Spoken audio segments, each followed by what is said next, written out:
Bonsoir à tous. À la une de ce journal, une levée de bouclier contre la démarche d'un candidat à l'élection présidentielle, lequel s'est attribué la victoire à ce scrutin. Pourtant, seul le Conseil constitutionnel est habilité à proclamer les résultats officiels.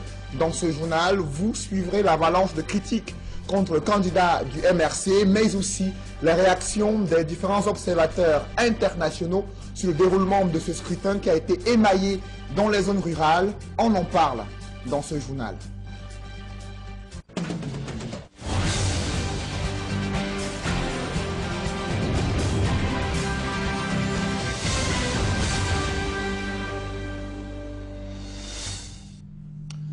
Merci de suivre cette édition complète de l'information sur Equinox Télévision.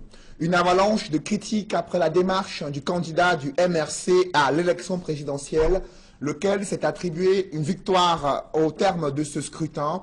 Selon le secrétaire général adjoint du EPC, Maurice Kamto a outrepassé les lois et règlements de la République. Grégoire Ona exhorte les populations au calme et à l'attente des résultats conformément à la loi. Le ministre de la Communication, Issa Tiroma Bakari, a également critiqué la démarche de Maurice Kamto. Il précise que seul le Conseil constitutionnel est habilité à proclamer les résultats, et ce dans un délai de 2 semaines du scrutin.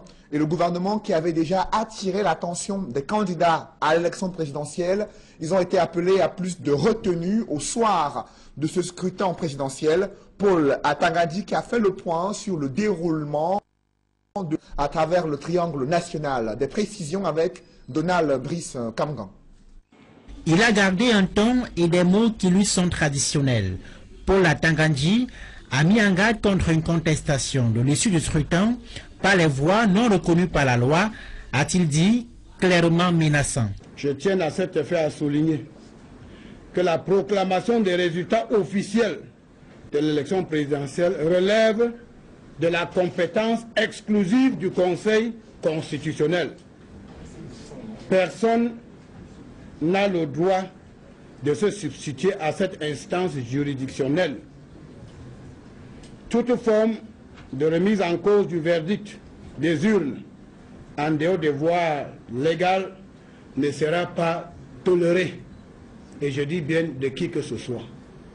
Le ministre de l'administration territoriale, qui a admis des tensions dans des localités de la région du centre et de l'ouest, se réjouit du climat de sérénité dans lequel les opérations de vote se sont déroulées après avoir présenté les statistiques mises à disposition par Elections Cameroun. Au nom du gouvernement, nous tenons à féliciter le peuple camerounais, souverain et maître de son destin, qui depuis le début de ce processus a fait preuve de maturité et de patriotisme. J'invite les acteurs politiques à lui emboîter le pas et à faire preuve d'un sens élevé de responsabilité afin que le processus qui a si bien commencé se termine dans le même esprit. Aucune allusion aux deux régions anglophones en crise où l'engouement des électeurs n'a pas été observé. La tenue sereine du scrutin dans le nord-ouest et le sud-ouest était l'un des principaux défis du gouvernement. Quel est le regard des observateurs de Transparency International? Ils ont sillonné le pays durant cette journée du 7 octobre, date d'élection présidentielle au Cameroun. Ils font l'évaluation dans ce compte rendu que signe Guy Zogo. Vous parlez donc de ces observateurs internationaux qui ont sillonné le Cameroun durant cette élection présidentielle. Ils ont évoqué les différents cas d'anomalies observés durant ce scrutin présidentiel. Ils s'expriment dans ce reportage que signe Guy Zogo. Au lendemain du scrutin présidentiel, les observateurs internationaux commencent à rendre leur copie. C'est Transparency International qui a la première sacrifié à cet exercice après le retour de ces observateurs du terrain. À Boya, l'organisation internationale a pu constater les effets de la crise anglophone. C'était vraiment une ville morte, c'est-à-dire Bouya comme Limbé. Et nous n'avons pas vu beaucoup d'électeurs. Quant à Douala, où l'équipe de Transparency a aussi séjourné, c'est une ambiance différente qui y a régné. J'étais à Douala, au collège Agapé. J'ai trouvé la manière de faire très, très pédagogique. Vraiment pédagogique. Un embryon de démocratie. Vraiment. Passé de manière très démocratique. Au cœur d'une polémique relative à un cas de fraude relevé par le MRC, à Baham, les yeux de Transparency font remonter 2 expériences observées dans cette localité. L'une écarte l'idée des irrégularités. Nous étions tous les deux à la chefferie, chacun dans un bureau différent. Alors, la porte a été fermée, la fenêtre est restée ouverte, donc je n'étais pas la seule observatrice. Il y avait une vingtaine de citoyens camerounais derrière moi, donc, qui étaient là et qui pourraient attester la même chose. La boîte a été ouverte. Et le vote a été arrêté, nous étions là avant 18 h. Le vote a été arrêté, il n'y avait pas un nombre de votants exceptionnel. Donc en fait, je ne pense vraiment pas qu'il y ait eu de jeu de cartes. L'autre s'apaisantit sur le fait que la confusion autour du retrait de la candidature d'Akeremouna puisse entacher le scrutin. Il y avait eu au moment du dépouillement un vrai désarroi. C'est-à-dire la question qui s'était posée, c'était de rajouter les voix qui avaient été affectés aux 2 candidats faisant partie de la coalition. C'est-à-dire que finalement, personne ne savait ce qu'il fallait faire. Est-ce qu'il fallait ajouter, pas ajouter, est-ce qu'il fallait les enlever, est-ce qu'il ne fallait pas les enlever? Et je crois que ça, c'est un vrai problème. Probablement même, s'il y a un point sur lequel cette élection sera entachée, c'est par cette ambiguïté qui est en train de se poser. Mais au total, Transparency International conclut qu'aucun acte nature à compromettre le scrutin n'a été relevé de sa part. Ce que nous avons vu, ce sont des irrégularités qui ne touchent pas vraiment de façon marquante à la crédibilité des élections, mais qui restent quand même des irrégularités qui peuvent être que nous sommes obligés de rapporter. C'est généralement un problème d'organisation ou un problème technique. Après Transparency International, la copie des autres observateurs internationaux sera scrutée avec attention. Et d'autres organisations de la société civile au Cameroun qui ont dénoncé des cas de violence et d'achat de conscience durant ce scrutin présidentiel, observation faite à travers le triangle national. Des précisions avec Joël Essengé et Ike Cyril.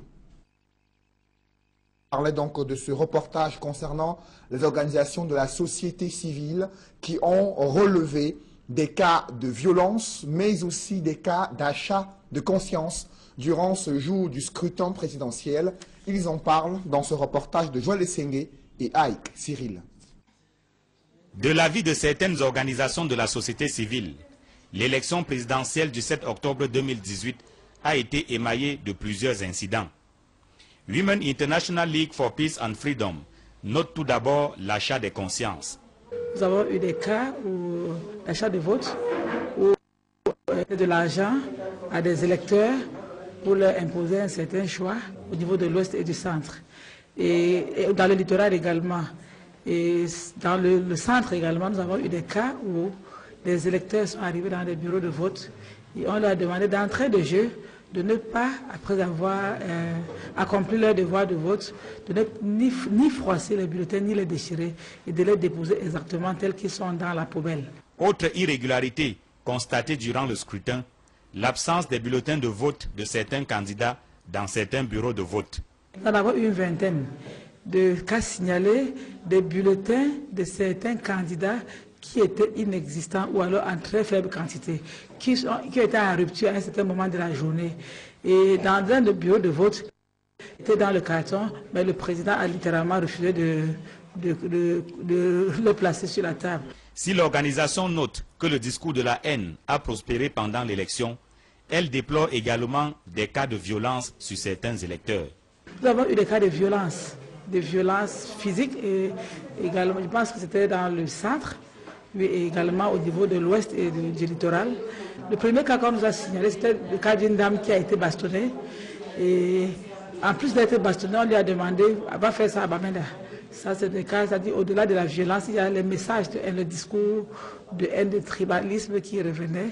Tous ces cas ont été répertoriés à partir du centre d'écoute et de veille installé dans un hôtel de Yaoundé. Un numéro vert, le 8243, était mis à la disposition des citoyens pour reporter les incidents observés sur le terrain. Wilf Cameroun dit avoir pris toutes les mesures pour s'assurer qu'il ne s'agissait pas de déclarations mensongères. Tous les coups de fil que nous recevons, nous prenons la peine d'identifier celui qui nous appelle. La personne doit nous donner son nom, sa localité, son numéro de téléphone, avant même que nous puissions l'écouter. Et bien entendu, quand nous l'écoutons, il y a un certain nombre de questions que nous posons ici pour être sûrs. Dans le septentrion, des électeurs ont éprouvé de sérieuses difficultés à exercer le droit de vote et pointent un doigt accusateur sur une mauvaise organisation de ce scrutin présidentiel dans certains bureaux de vote. Des précisions avec Amadou Daïrou et Julienne Berthe-Bissaye. À Marois, dans la région de l'extrême nord, l'élection présidentielle du 7 octobre s'est déroulée dans la sérénité. Nous pouvons dire au plan sécuritaire que nous sommes satisfaits des mesures prises. La combinaison ou le bilan force de défense et de sécurité du comité de vigilance qui a couvert l'ensemble de la région. On est dans les zones périphériques, dans les zones où j'ai dit régnait Boko Haram.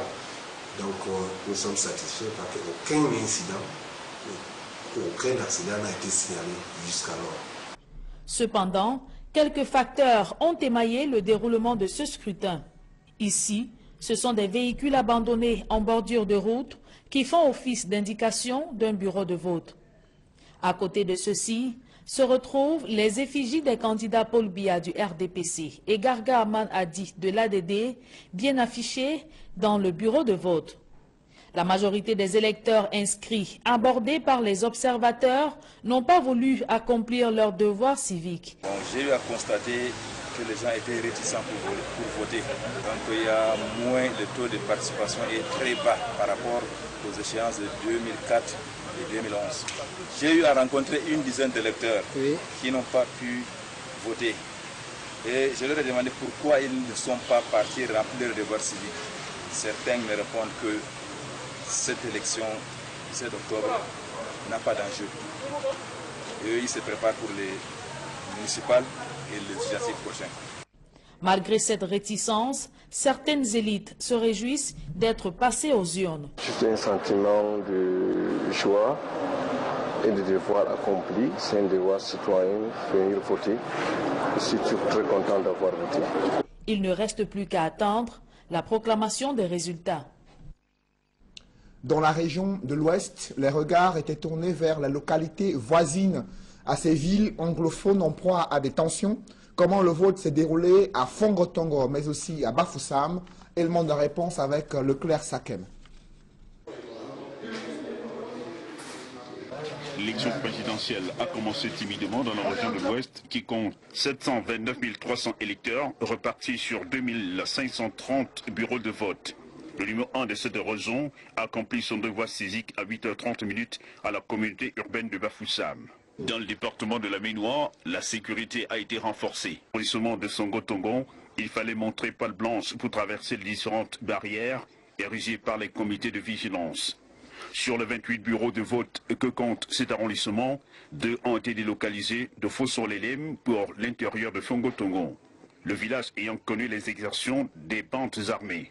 Depuis 3 mois, nous sommes dispersés dans Fongotongo.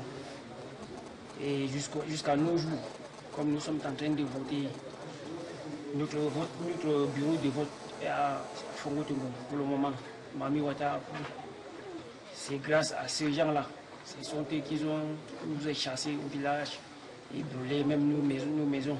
Moi-même, par rapport avec une maison de 3 cases, ils ont tous brûlé tous les 3 cases avec mes matériels dedans. Donc je suis là, comme vous me voyez là, présentement, il n'y a rien sur moi, en dehors de ce que j'ai porté comme les habits. Dans les 2 bureaux de vote délocalisés, on tourne les pouces. Sur notre liste, nous avons près de 300 personnes. Mais malheureusement, vu l'exode forcé qui a contraint les habitants à quitter le village, je ne suis pas convaincu que nous pourrons avoir 50 votants, 50 électeurs. Je ne suis pas convaincu. Et au Fongotongo, pour Equinox Télévision, Leclerc Sakem. Et juste à côté de Fongotongo se trouvent les villes anglophones. Comment les populations là-bas se sont-elles réveillées au lendemain de ce scrutin présidentiel, journée déclarée ville morte? On voit tout cela dans ce reportage que signe Eric Martial Diomo.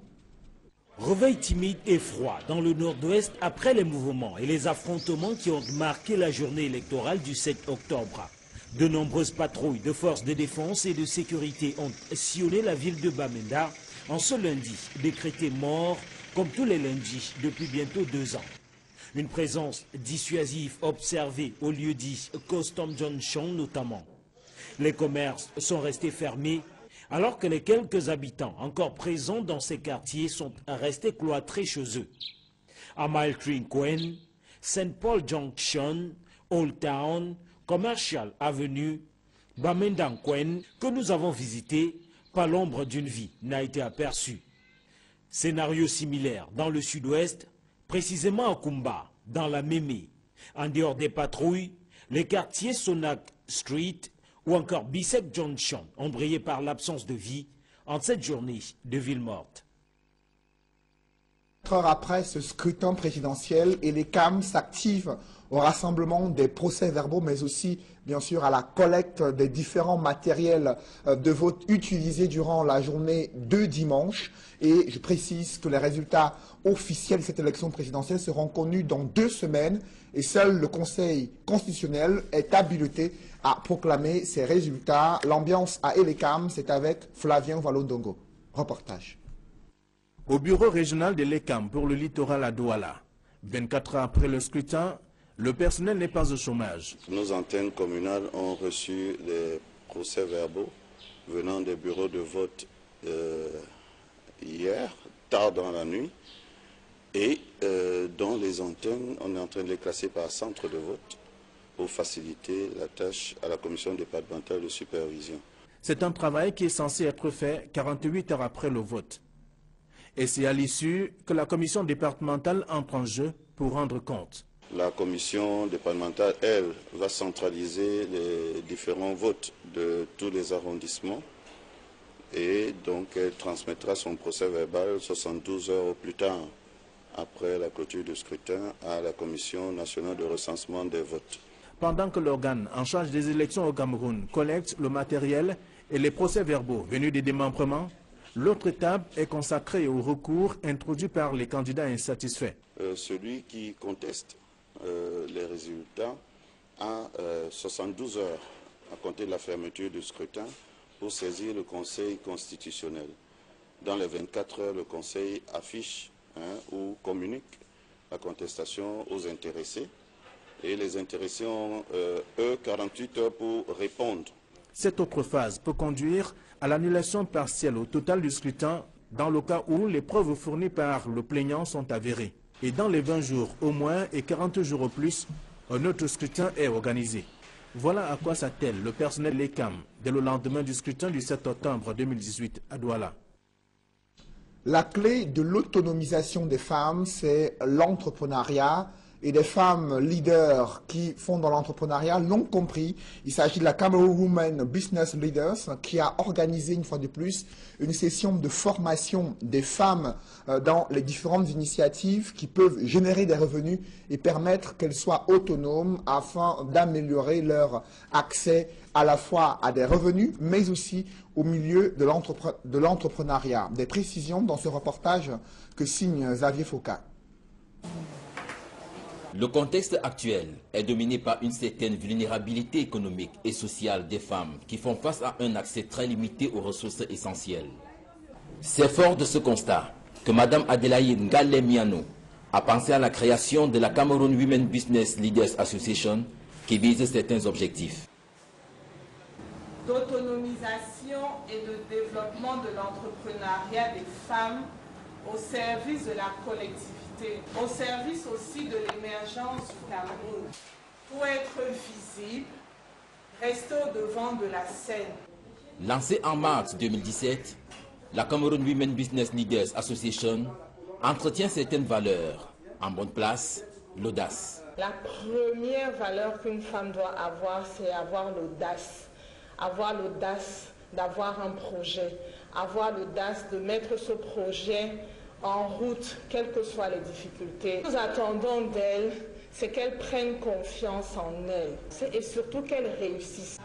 À l'audace s'ajoutent d'autres valeurs, telles le partage, le professionnalisme, l'éthique et le leadership. C'est dans cet esprit que la Cameroun Women Business Leaders Association a tenu la première session de la 4e édition du séminaire de formation en gestion d'entreprise gratuite sous le thème « Comment mieux gérer son entreprise ». Cette formation, comme le thème l'a indiqué, c'est un séminaire de formation qui va aider ces dames, comment bien gérer son entreprise, qui va aider ces dames à formaliser la gestion de leurs entreprises, à adopter des pratiques managériales pour pouvoir développer leur micro-entreprise. Pendant 2 jours, les potentiels chefs d'entreprise et celles qui le sont déjà ont été longuement édifiés sur des techniques diverses de gestion d'entreprise. Elles en sont réparties satisfaites. Cette séance de travail nous a permis de pouvoir mieux structurer notre façon d'organiser notre entreprise. Je n'avais pas la capacité de gérer une entreprise parce que je n'avais pas les connaissances nécessaires. Je commençais et puis du coup je suis calée et puis je rentre en faillite. Mais comme j'ai assisté à ce séminaire, je pense que j'ai retenu quelque chose et cela va m'aider à améliorer ma façon de mieux gérer mon entreprise. J'ai maintenant des armes pour aller vers une création d'entreprise et me mettre en entreprise. Les participantes ont reçu des diplômes de fin de formation et se sont séparées dans la gaieté en prenant rendez-vous pour le mardi 16 et le mercredi 17 octobre 2018 pour la 2e session de cette formation. Ce sera au siège de l'association SI à la rue du Commandant Fuller à Akwa, Douala.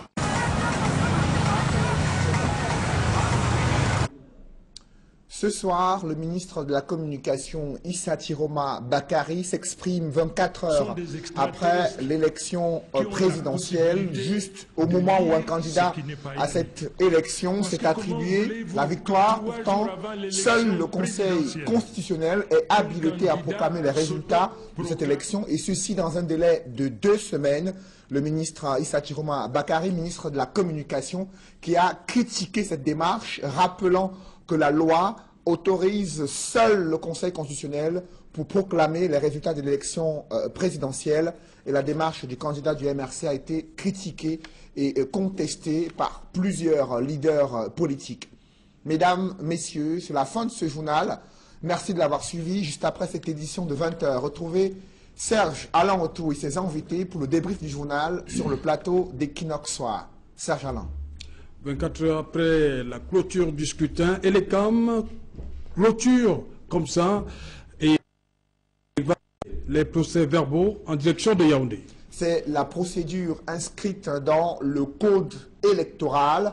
Après le scrutin présidentiel, l'heure est à l'acheminement des procès-verbaux vers la commission de recensement général des votes, et les différents candidats à l'élection présidentielle s'activent eux aussi à énumérer les différentes irrégularités qu'ils auraient observées, et probablement des contentieux post-électoraux pourraient survenir, et le Conseil constitutionnel ici les prochains jours, si des candidats trouvent à redire sur les différents procès-verbaux que leurs représentants les ont acheminés eux aussi dans leur quartier général. Un candidat est déjà déclaré vainqueur à cette élection.